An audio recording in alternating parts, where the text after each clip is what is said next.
20,000 Leagues Under the Sea by Jules Verne. Chapter 1. A Bold Expedition. In the year 1866, a very strange thing happened. Several ships reported seeing an enormous thing in the ocean. Sometimes the massive object seemed to be glowing. It was much larger and faster than a whale.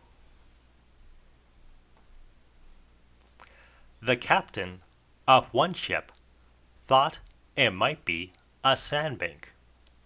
He was trying to figure out exactly where it was located. Then suddenly, the object started to shoot jets of water 150 feet into the air. 3 days later, the thing was spotted again. This time, it was several hundred miles away. Some people began to think it was a sea monster. They sang about it in cafes and made fun of it in newspapers. Months later, the thing was no longer a scientific puzzle. It was a danger. A ship called the Scotia had been struck by it. Fortunately, the Scotia was divided into compartments. Only one compartment filled with water. When the damage was examined, a hole about 2 feet wide was found.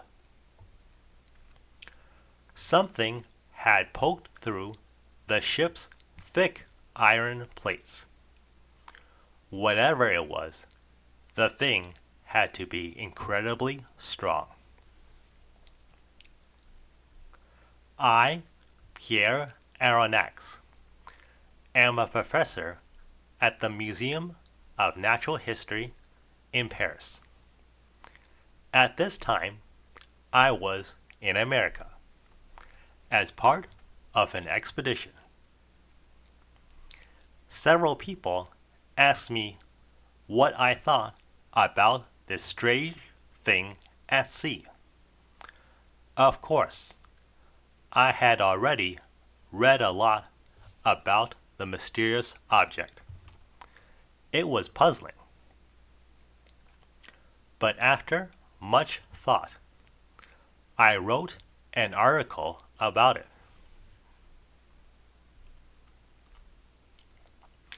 I believed the thing might be an enormous sea animal. After all, many creatures of the deep are still unknown to us.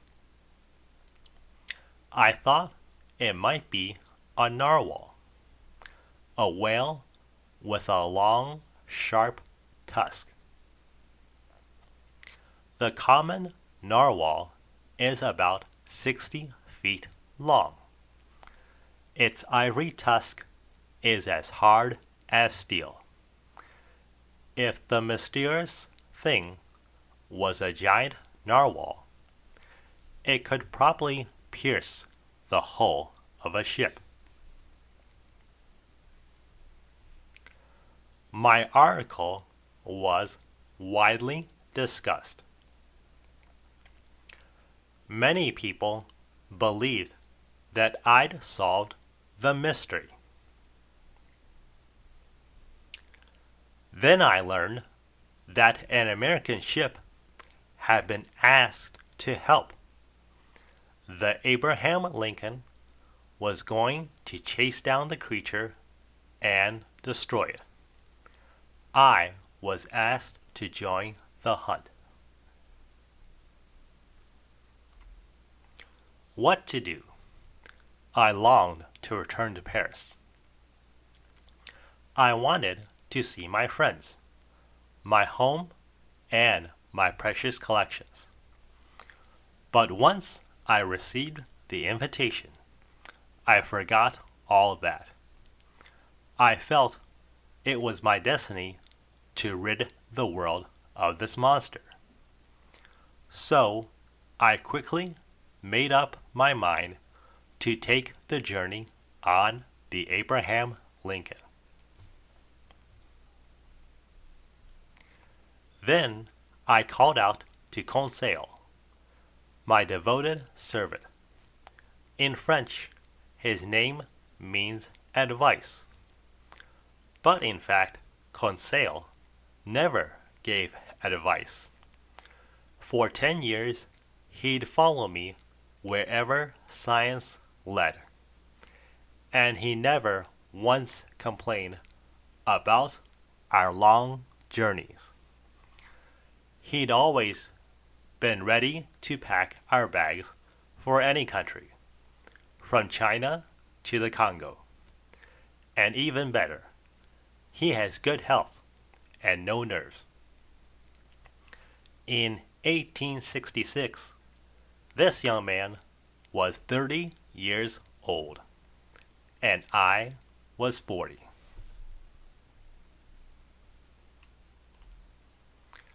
Conseil had only one fault. He would only speak to me in the third person. That odd habit was sometimes provoking. Did my master call? Conseil asked. Yes, my boy, I said. Make preparations for me and yourself too. We will leave on another expedition in 2 hours. As you please, sir, Conseil said softly. We don't have an instant to lose, I said. Put all my coats, shirts, and stockings in my trunk right away. Pack as much as you can for yourself, and be quick. Conseil looked concerned. We are not returning to Paris then? He asked.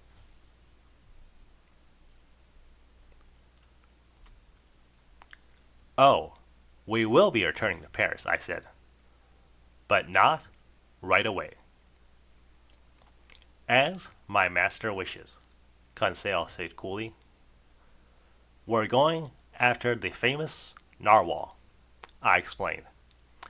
Ridding it from the sea is a dangerous mission.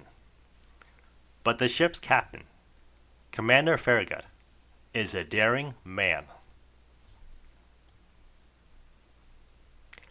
Our luggage was taken to the ship immediately. I hurried on board and asked for Commander Farragut. One of the sailors led me to a good-looking officer who reached out to shake hands. Monsieur Pierre Aronnax? He asked. Yes, I replied. Commander Farragut? He nodded and said, Welcome, Professor. Your cabin has been made ready for you.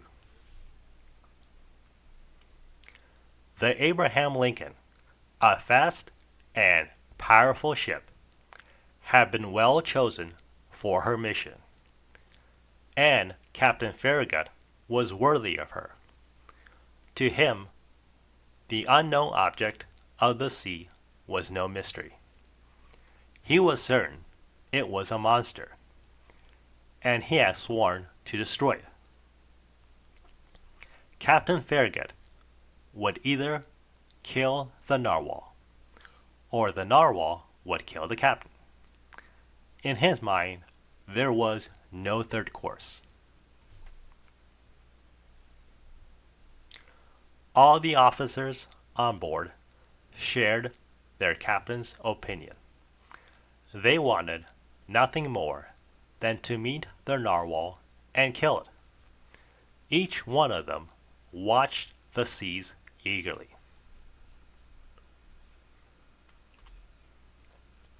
Captain Farragut had offered his crew a reward. He'd promised $2,000 to the first sailor who spotted the monster. I leave you to judge how well their eyes were used on board the Abraham Lincoln. Captain Farragut had armed his ship well. He'd gathered every sort of gun and harpoon. Better skill, Ned Land was on board. He was known as the Prince of Harpooners. Ned Land was a Canadian, about 40 years old. He was a tall man, strongly built, serious, quiet, and occasionally violent. The look on his cunning face was bold. As a harpooner, he had no equal.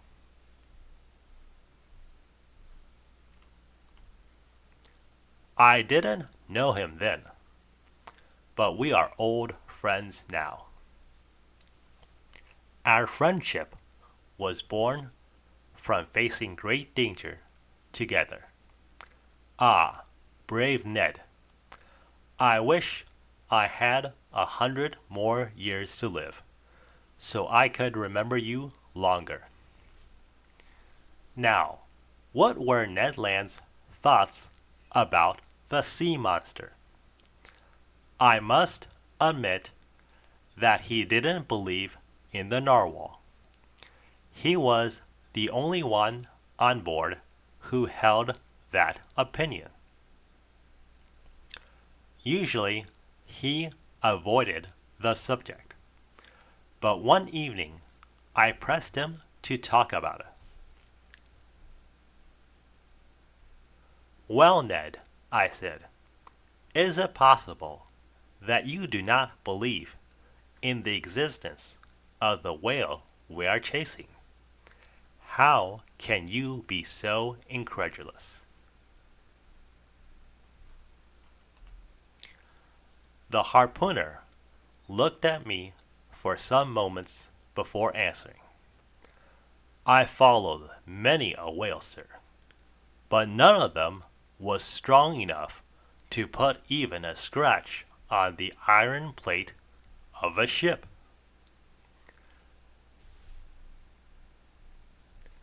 Think about this, Ned, I said. If such an animal exists, it would be extraordinarily strong. If it lived miles beneath the surface, it would likely have no equal in strength. Why is that? Ned asked. We humans are used to the pressure of the air, I said. But the pressure of the water is far, far greater.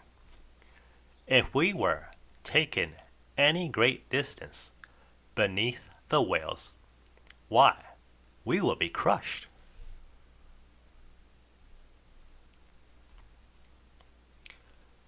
You've convinced me of one thing, Ned said. If such animals do exist, they very well might be as strong as you say. All right, I went on. And if they do exist, how would you explain what happened to the Scotia? This is the end of Chapter 1. Please come back later for Chapter 2. Thank you for watching. I hope you enjoyed this video.